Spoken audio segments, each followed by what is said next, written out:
let's get into our topic for today, everyone. And that is going to be the history of leveling. So we are going to go through each of the editions and look at how leveling has evolved all the way from OD&D all the way to 5th edition.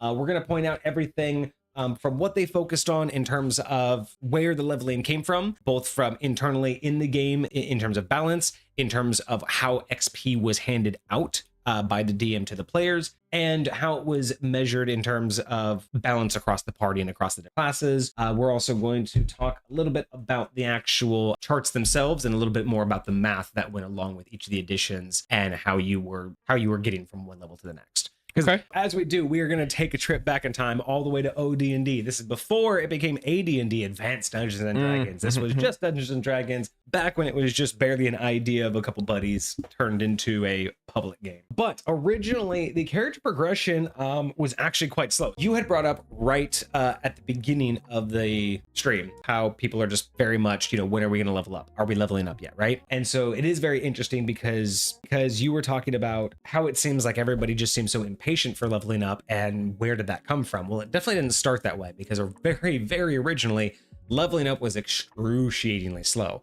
OD&D, it was extremely slow, and it was meant to be. This was meant to just be a methodical, story-driven, role-play-based game that was all about your interactions and less about being superheroes. At the end of the day, your purpose was to build the story, not to build a character. Yes, definitely. There were very few classes at this point. So the leveling up place in one of 3 main classes. So even from the jump that different classes leveled differently. Yes. And we also had level class caps. So for instance, magic users capped at level 16. Interesting. Level progression, pretty simple. And the idea was, even from the beginning, the highest levels were just exponential. So the higher level you got, the harder it was to level up. Does that mean that the only way to get to level 20 was to multi-class? In that particular case, yeah. Interesting. So was there any classes that weren't capped, like martial classes? So classes were capped at certain limits, but particularly non-human characters like dwarves and elves. So the classes were capped with set limits for non-human characters like dwarves and elves. So the reason for this is, early on, humans had almost no real benefits. Like, all the other races lived longer than humans, and all the other races got things like dark vision, like they always got stuff. Yeah. So one of the benefits that humans got was they didn't have a level cap. So a human's natural ability was to be able to essentially master something that the other races couldn't, because they had innate abilities that the race. That makes sense. And the human didn't live as long, so they only had so much time to master it, while the others would,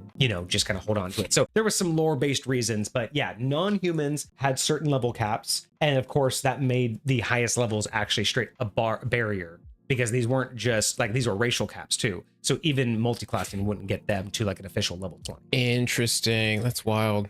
So class-specific progressions was the name of the game. And each of these requirements for leveling up, pretty straightforward. But the idea was that it was trying to look at the balance, and back then, balance meant something completely different. Yep. So in this particular case, one of the biggest things that you notice is that magic users progress slower than fighters. So fighters were going to level up faster, because that was the way to balance out a magic user who had fire. If I can do multiple D6 of damage on multiple enemies at once, and you can do 1 attack per round. Like, starting out, that's kind of how it feels, right? So by level 10, what makes it beneficial that you can do 1 extra attack, but I can do way more damage? So the idea was that let the fighter level up faster, so they keep up with the wizard in sense of what they can actually dish out. Real quick, what were the 3 classes that you mentioned earlier? We haven't gotten into those yet.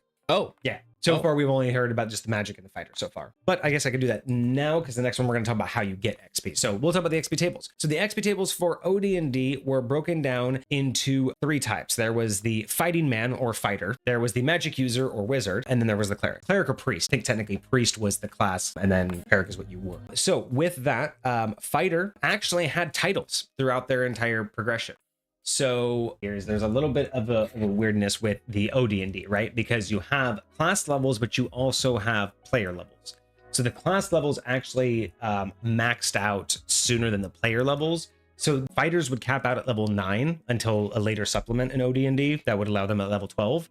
Magic users typically at level 11, and clerics at level 8. And then there were a few little things here and there and other supplementals that would change that. But your player would still level up, get more hit points and everything. And it was a very, like I said, it's a very convoluted system. And when you don't have the books, it's very difficult to piece all this together. That's why my notes were really weird about this, is because I don't have any of the actual core material for this. So it's very difficult to piece all this together. But yeah, they had racial limits and class limits, and they were very extremely low. These were all super low level gains.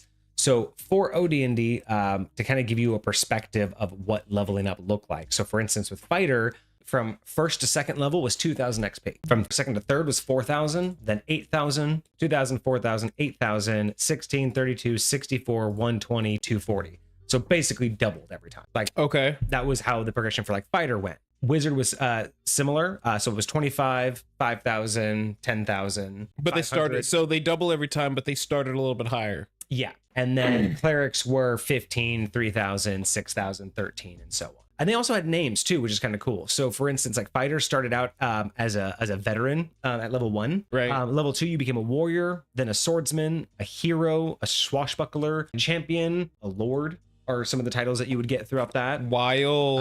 That's all Fighter? Yeah, wizards would get things like medium, seer, conjurer, magician, enchanter, warlock, sorcerer. And then clerics would get things like acolyte, adept, village priest, vicar, bishop, lama, and patriarch. Wild. So yeah, so that was kind of how the level progression went for those tables. Okay, so how did we get XP in OD&D, right? That's gonna be the next phase that we talk about, is how do you get XP? So one of the highlights of getting XP in OD&D was that their primary focus was treasure. Right. That is where everything was all about it. That's so weird to me. It's like the amount of treasure you got is equal to the amount of XP you got. Mm-hmm. Okay. Basically got a 1-to-1. For every gold piece, you got 1 XP. That was how the primary method of XP worked. Can I ask, is this in place of the XP you would get from killing a creature? Like, you would get 0 XP from killing a creature, it'd just be whatever loot you get from them. Not 0, but this was just the primary. This was the highest form of XP you would get. It was the number 1 thing that gave you XP. But there were other things that you could get it from.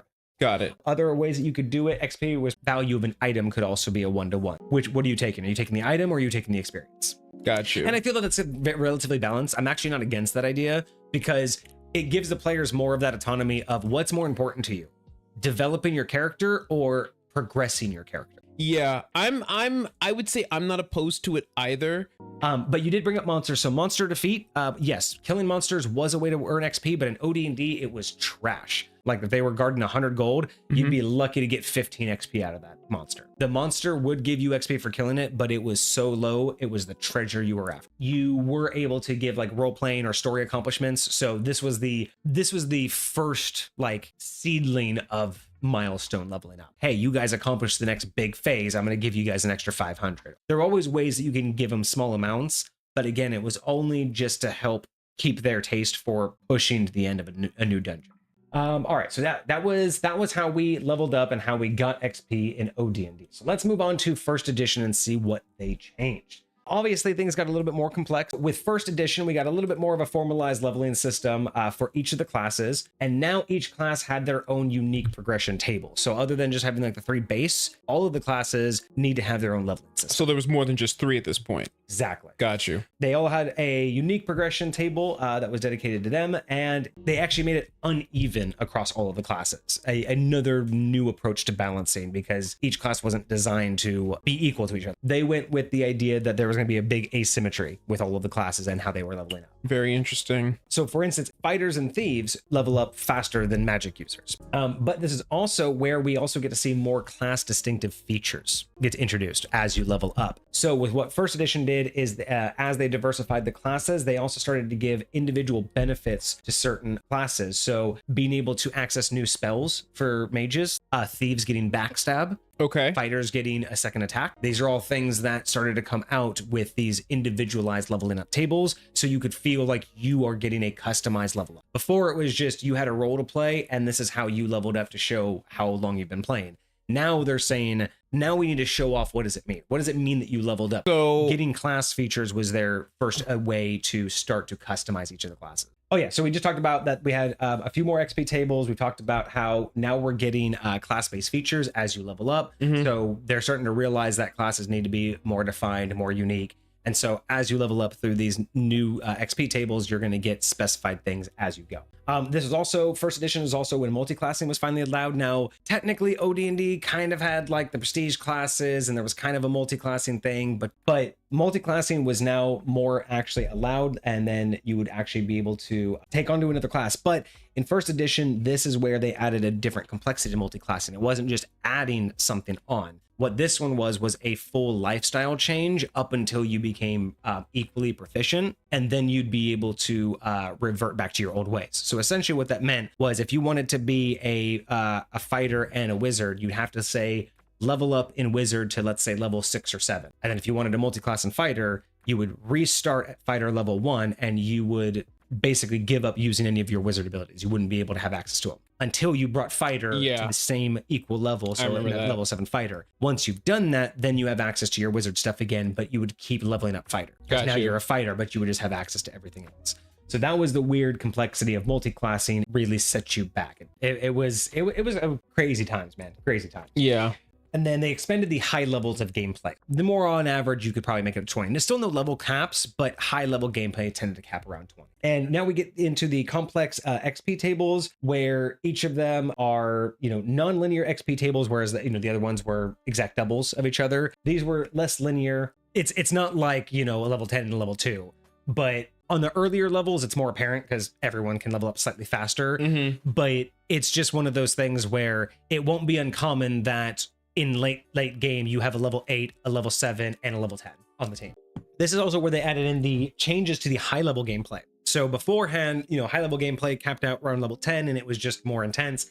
This is where they actually started adding in high level mechanics to where you could start getting followers. You could start having land, like you could own land. You could have governing bodies. They started adding these rules for that higher level gameplay to diversify, right? Because after a set level of time, why does somebody want to keep going into dungeons? Why does someone keep wanting to just attack dragons, right? So it was trying to add this idea of, well, what are you doing with all of this fame? What are you doing with all this notoriety? You have saved people over and over and over. What does that lead to? And I like that. That's what I miss the most about the older games. It was the lore, it was the story, it was definitely much more about that progression of what life is your character living and what effect is it having on the world around. Interesting. The asymmetrical leveling, there was actually kind of a hierarchy. Thieves were actually leveled up faster than fighters. Fighters leveled up faster than mages. And then I think we're at the how did we get XP in first edition? Yes. In OD&D, it was primarily treasure based. 1 XP for every gold, and that was the primary. Right. Now, what we have is a little bit extra. So we do have treasure and combat as a little bit of a divided focus. Treasure was still the main source of XP, but they bumped all of the defeated monster XP. So when you actually defeated a monster, you were actually getting some substantial XP back now. Very nice. Yeah, so monsters gave far more rewards, and then this was actually the first time that they calculated the XP you got from the fights based off of the monster's stats. So it was actually based off the monster's hit die. Okay. You also got class specific bonuses. So some classes actually had it built in that you could earn extra XP for certain actions that were suited to their role. So this was kind of where nowadays you hear this more in terms of giving players inspiration for, acting out their role and being like, hey, that was really good. Here's an inspiration point you can use later. They started that with XP. And then we still had some story XP, but this was still limited. And this was also to encourage specifically this last part for the story plot. This was mainly to help better encourage a non-treasure based XP system play, which I really appreciate it. But then we roll on to second edition, my favorite, of course. And this is definitely where it gets, divisive a little bit. Second edition took everything that had been done so far, but they did try to streamline it. At least that was their intention. Whether they did or not, that's up to interpretation. But their intent was to streamline it. But they also wanted to make sure that they retained the class level leveling tables. They really did want to make sure that they kept on that. Right. So they adopted that, but they wanted to streamline the overall process a little bit more. But this is also where we finally got officially introduced to milestone levels. The second edition is the one that actually gave us the idea that you do not have to keep the rules as written asymmetrical leveling system. And if you really wanted to, you could baseline it and just give everybody a level up when it was necessary or when it was needed for the campaign. It was an alternative because they realized that the asymmetrical doesn't work for everybody. It's interesting that they did that while still holding on to leveling wizards and fighters differently, and not just wizards and fighters, but like all of them having their own unique leveling system. But because theoretically, if you were to do the milestone leveling system, then everyone would level up at the same time. And this is where the streamlining came in, is they wanted to try to balance this out a little bit more. They realized that there was still some imbalance, but they really wanted to try to make it to where the party felt more cohesive throughout the whole thing. Right. But yeah, so they officially introduced Milestone. This was also for a variety of reasons, but they were really trying to shift the focus from pure combat in terms of leveling up. Earlier editions, like you needed combat to level up, period. You needed treasure, you needed kills, you needed to do stuff. Second edition really tried to shift the focus more into storytelling, more into playing the characters out. And this is also for you guys who followed us, or if you haven't, go look at our history of multi-classing. We did that as well, but this is also where they introduced dual classing. So the streamlined leveling system, basically all they did was they simplified a lot of the XP tables. So each one was still unique to the class, but the plateaus weren't nearly as big. So you still had higher levels were still harder to achieve, but it wasn't nearly as much of a mid-game slog. Okay, so getting XP in second edition was also greatly expanded upon. So while they basically kept the asymmetry, they try to make it more streamlined. They made it easier. So yes, thieves would be better than, would technically level up still faster than fighters, and fighters still faster than mages. It wasn't nearly as much of a spread, right? You weren't going to have as aggressive. Yeah, you weren't going to have a level 7 thief, a level 5 fighter, and a level 3 wizard. We're going to have more like a level 6, 5, and 4. Got you. So treasure is an XP source now. You can still get XP from treasure, but the entire focus was shifted more to the encounter as a whole. How difficult was the encounter? And once it's successful, then you would get XP based off of that. And then, of course, they also added things like quest-based XP. So this was an option in the DMG that basically said, if you're going to send them out on a campaign or an actual quest, like make the entire quest have a block. Don't throw enemies in it just to let them level up. If they have to go retrieve an item and they don't kill anybody, they can still get XP for retrieving that item. Yeah, no, I like that. If you needed to retrieve an item, it was always in a horde. It was always in a locked chest behind an enemy. You had to go kill something. Yeah, that's why I think just second edition holds that special place, because it's that nice blend of and I will storytelling with what you're actually doing in it. All right, so we're now on third edition. Okay. This was when they officially decided to standardize it across all classes. Okay. Every class now followed the same XP progression. This is where it started. This is where it started. Is what created this, guys. Okay. Everybody knows where they're at. It's not this big mix of who's where. It's just let's all progress together. With that, did it feel like the progression in the classes themselves also equaled out to feel like the power differences weren't that drastic? Like exactly. Yes. So the levels did become more balanced, allowing for that, that better approach level to level, and making sure that people didn't feel like they were being left behind or outpaced. Feats and skill points were more integrated for character customization. Skill points like proficiency points? Instead of like now where the class says that you get proficiency in certain skills, this was basically saying that every time you leveled up, you get to choose what skill you want to be good at. So even though you and I had the same class now, you could be more specialized in like acrobatics. I could be more specialized in history. Interesting. So fifth edition is just you either don't know it, or you're really good at it. Back then it was the more you put into it, the better you got at it. But yeah, so we got a lot more balance between the levels. We got feats and skill points that were integral to the character's customization.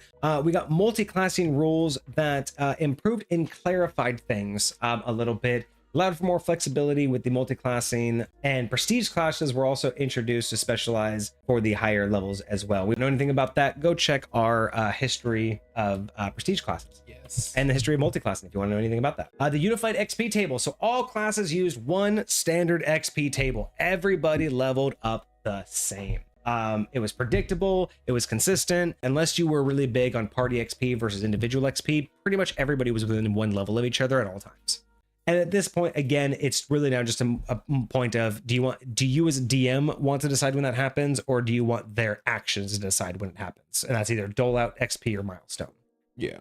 So the XP formula was actually changed up. So, we've gone from doubling, we've gone from the plateauing, the super quick growth, to then plateauing to make sure that every level takes up forever. now we have this incremental growth where it does take more and more, but it's not nearly as difficult in between levels. So third edition gave us an XP formula now. So the new system calculated was exponential. So it got progressively bigger, but in a very predictable way. So it was basically a linear progression of 1000 XP more than the previous level. Okay. So what that basically looked like, to get to second level, you needed 1000. To get to third level, you needed 3000. So you needed 1000 to get to second level, or to second level. Then you need 2 more thousand to get to third level. Got it. Then you need 3000 to get to level 4, so 6000 total. Got it. Then you need 10,000 to get to level 5, 4000 total. Got it. Then 15, 5000, 21, 6000. It's just for every level you are, you had to add 1000 more. That's fair enough. Kind of crazy. Pretty simple, pretty straightforward. This one was now focused, the XP dish out was actually focused more on the entire difficulty of the encounter instead of treasure. So they're really just getting away from treasure-based XP and was really focused on the encounter itself. So with that XP formula, let's talk more about how you got XP. So yeah, it was more about the encounter as a whole. So this was now where challenge rating kind of started to become more popular. So the calculation was more based on taking the challenge rating of all of the monsters, and even like the obstacles. Like if there was a puzzle, you'd kind of give the puzzle a challenge rating, and it was based off of that you would be able to punch out how much XP you're getting, right? It would be like the cumulative CR of the entire encounter. So then you'd say, okay, well, we're doing 1000 XP for every CR. Okay. So, simple math, right? It was yeah. That would then be the XP calculation, and then you would divvy that out. Right. And that was the other way that you could do it too, is some DMs would have like 20 grand, but then evenly distributed to everybody. So, the whole party only got 4 each, or it would be a 5 grand XP, but everyone got the same 5 grand. So there's two also alternatives to XP there. I got you. Say 1 XP that everyone gets equally, or 1 XP that people divide up. Lightweight. That sticks to one, half dozen to the other, right? It's the same thing. It's like everyone's still getting the same thing. If you're all so either you're the same, it's just how you as a DM want to flavor it. Either you're pre-dividing the pool, or you're letting them divide it for them amongst themselves. What sounds better, right? Did it sound splitting 20 grand better than everyone gets 4? Right. You know what I mean? Like, or everyone gets 5, but you know what I mean. Also another big change with third edition, no treasure-based XP at all. Third edition, that's when they killed that. So nixed treasure-based XP in third edition. It was all based on the challenge rating. I'm curious how controversial that was. I feel like that would take out, because people probably got so much from that. Oh, dude. And the vets were like, I know a lot of people heralded it as a great thing later on, but yeah, for a lot of the old school players, that was harsh. Interesting. And so no treasure for XP, and then quest and role-playing rewards, basically more optional roles for the DMs to give out outside of encounters, just tasks, fetch quests, dialogue options, basically anything that you could throw at your players to give them a goal to do. And if they succeeded it, you could give out XP that way. It was great for when you didn't have major encounters planned or in between major campaign sessions. You can do small things like this and still keep the players moving forward towards them. Change up how multi-classing work, obviously, because everything is under the unified XP table. So it really made multi-classing a lot easier, because you wouldn't have to separate out what XP you were. It's still running on the same table. So it made, I think this is where really multi-classing got its foothold, is because you were basically able to very easily and quickly jump into a different class, have multiple of the abilities, but the level up progression didn't get any more complicated. It was the same thing all the way through. So I think they really stood out there the way that they did. Let's go down to 4th edition. Okay, so 4th edition, let's see here. So we all know how 4th edition works. They changed pretty much everything, and that was just kind of their approach to simplifying it and making it much more combat heavy. 4th edition, and I think we've actually heard this in chat before, but 4th edition broke the leveling out into what they call tiers. So you had the heroic tier, the paragon tier, and the epic tier. And these were broken out basically by level. So level 1 through 10 was the heroic tier, level 11 through 20 was the paragon, and then levels 21 through 30 were the epic tier. Each of these tiers, basically, they just had their own sets of features, like story themes. So, 1 through 10, you'd have, your low-level regular adventuring party, your dungeon delves. Your heroic level would be more like your BBEG fights and your bigger plot points, and then you get your epic level, and that's where you're doing like saving the world level campaigns kind of stuff. They also introduced, or they had this emphasis on things like power, on these things called powers, which were kind of like just additional skill sets that you could continue to customize. But I forget what, again, it was a very weird concept and I kind of forgot. But yeah, they did have different powers, abilities, and like the story arcs. I do like though that they added that bit where it wasn't just powers and abilities, but the game itself was supposed to fundamentally be played different. I do appreciate that they were trying to approach it from that point of view. So the XP scaled with the tiers.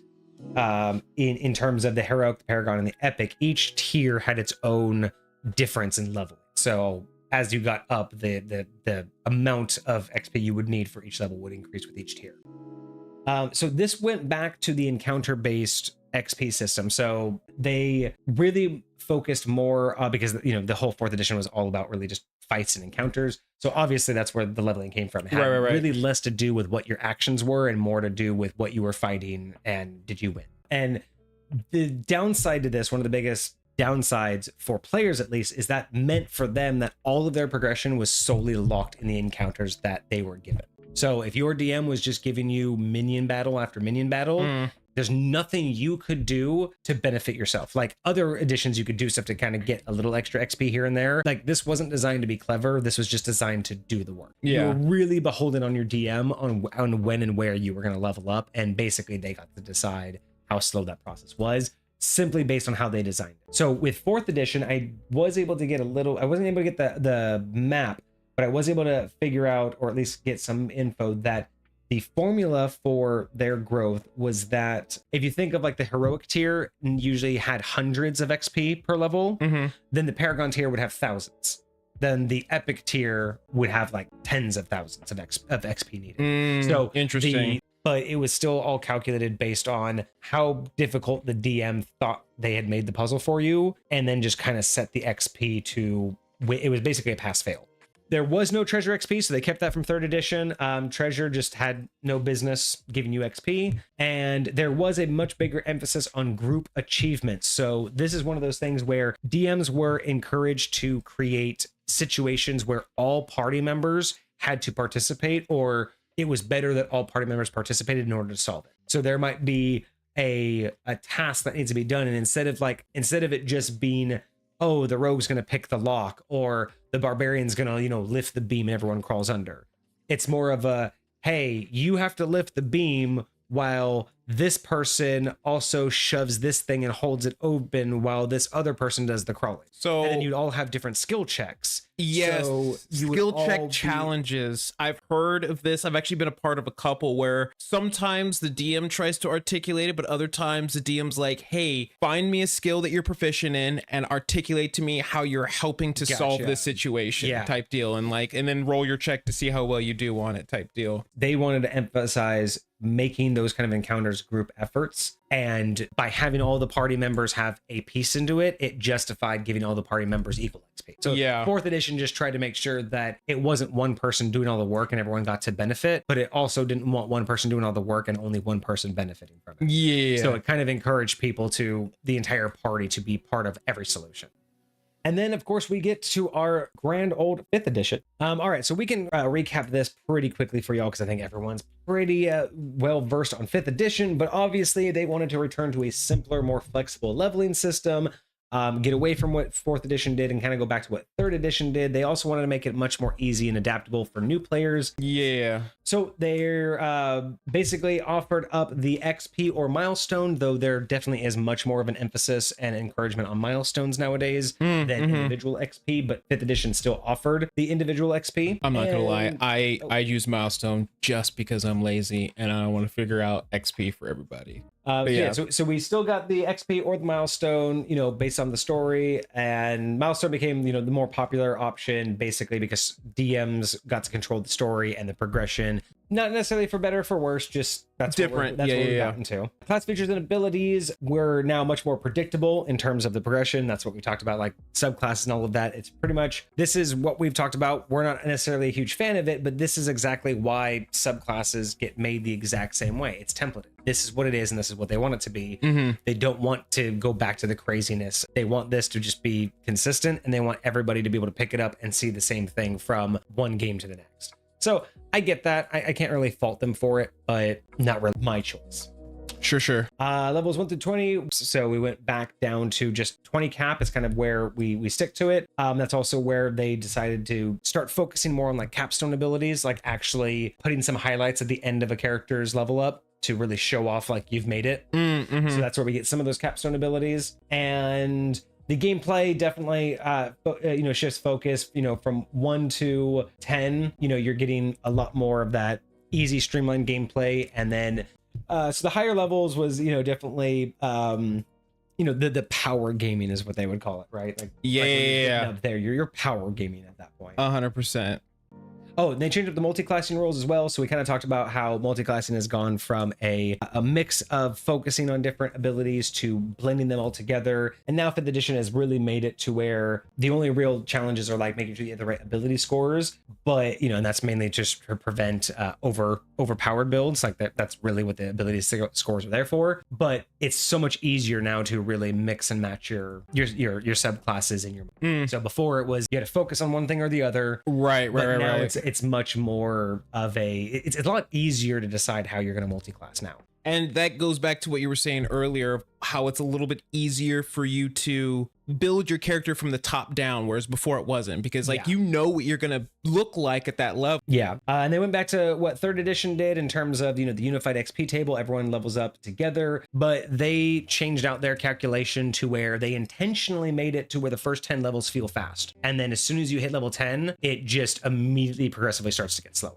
And then talking about the calculation, this one's really interesting because if you follow the calculation, it's not quite easy to discertain because it's almost a doubling effect to a certain point and then it tapers off, but it's not quite doubling. So if anyone hasn't taken a look at the progression chart in a minute, for 5th edition at least, from 1st to 2nd, you need 300 XP. Okay. To get to 3rd level, you need 900. So 300, now you need 600. So it doubled. Okay. Right? So to go to 400, you go from 9 to 27. So just about doubling again, but then 27 to 65. So just under doubling at that point. Interesting. And then it's 65 to 1400. Is there an equation for this? No, not that I haven't tried to do the math and I couldn't find one. But yeah, so then it goes from 6,500 to 14,000. So just over double. And then 14 to 23. So 9,000, not double. But then you go from 23 to 34, another 9,000. And then, that's 11,000. So you go from 9,000 to 11,000. And then 34 to 48, 14,000. So it's literally it's harder to level up at the later stages, but there is no real methodology understanding as to why this one's more, why this one's level 10 to level 11 is 64 to 85. So that's 21. But from level 11 to level 12 is 85 to 100. So 25. Right. But then it goes from 100 to 120. So it's only 20. So it goes from 25,000 to 20,000 to 20,000 to 25,000. Why? How does that make any sense? And the very last one, so 18 to 19 takes 40,000, and then 19 to 20 takes 50,000. So it's almost like they wanted to start there. They wanted to say, we want 20 to be 50,000, and then they try to work backwards. Is what it sounds like to me. Right. So let's see, what else do we have on 5th edition? So the nonlinear growth, basically easy at early levels, harder as it goes. Combat and encounter-based XP. So again, this was still focusing more on what monsters you killed and how you killed them, much more about your actions. I think in 5th edition, there is treasure XP, but not gold XP. I haven't heard of it if there is. Okay. I didn't see anything on either way. On that. Okay. Maybe it is just combat still focused then. And it would make sense that they've basically just gotten rid of all gold XP. Yeah. Oh, and then 5th edition, technically you're still allowed to give out individualized XP, but it's primarily been replaced in favor of inspiration and bonus to rolls and other character bonuses outside of XP. Yes. So I hope you guys enjoyed that little bit of a history lesson of leveling. I hope you guys liked our little bit of a tangents, and maybe you guys got some cool ideas for how to level up in the future with your campaign. But let us know in the comments if you're on YouTube, subscribe, and let us know how you guys do your leveling. Do you guys milestone? Do you give out XP? Do you let XP happen with treasure, with actions, or is it all about the combat? I want to know. Let me know in the comments. Thank you guys so much. I hope you guys had a great week. I hope you guys have a fantastic weekend ahead of you. Thank you guys so much again, and we will be back next week, guys. Cheers. Deuces, my friends.